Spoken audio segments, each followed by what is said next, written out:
राहुल गांधी द्वारा कांग्रेस से हुई गलतियों पर माफी मांगने पर मंत्री विश्वास कैलाश सारंग ने इसे नाटक बताया। उन्होंने कहा कि राहुल गांधी को यह बयान हिंदुस्तान में पब्लिक मीटिंग में देना चाहिए। कांग्रेस पर आरोप लगाते हुए उन्होंने कहा कि पार्टी ने देश को तोड़ा और धर्म और जाति के आधार पर विभाजन फैलाया। वहीं पाकिस्तान के आतंकवाद पर सारंग ने प्रधानमंत्री मोदी की सराहना की और कहा कि मोदी जी के नेतृत्व में आतंकवाद को पूरी दुनिया से नष्ट किया जाएगा। देखिए, ये भी फिर नाटक नौटंकी बताए ना कौन कौन सी गलतियां हुई। यदि गलतियां हुई हैं तो उसको ठीक करेंगे क्या? उन लोगों को बाहर निकालेंगे जिन पे दाग हैं इस तरह के। ये केवल नाटक नौटंकी करना। निश्चित रूप से इस देश में हर समय कांग्रेस ने आज़ादी के बाद इस देश को तोड़ने का काम किया है, धर्म को धर्म से लड़ाने का काम किया है, जातिगत विध्वंस करने का काम कांग्रेस ने किया है।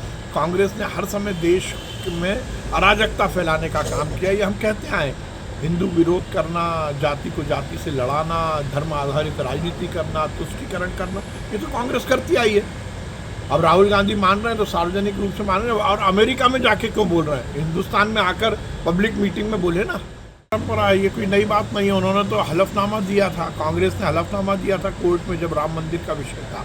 तो उन्होंने तो राम को काल्पनिक बताया था, राम सेतु तोड़ने का षड्यंत्र किया था ये नेहरू परिवार और कांग्रेस ने।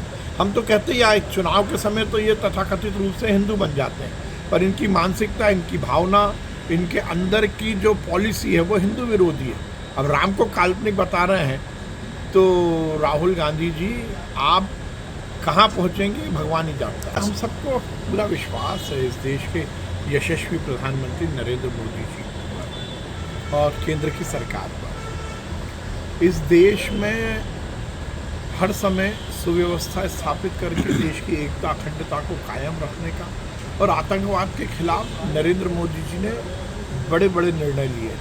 इसलिए वो निर्णय भी लेंगे और सब कुछ अच्छा होगा, ये हमें विश्वास है। जिस प्रकार से नरेंद्र मोदी जी ने कहा है कि सेना को पूरा तरह से खुली छूट दी है, वही पूरा निर्धारण करेगी। हमें पूरा विश्वास है कि नरेंद्र मोदी जी के नेतृत्व में ये सुनिश्चित होगा कि इस देश से आतंक और आतंकवादी पूरी तरह नेस्तनाबूद हो, पूरी दुनिया से नेस्तनाबूद हो।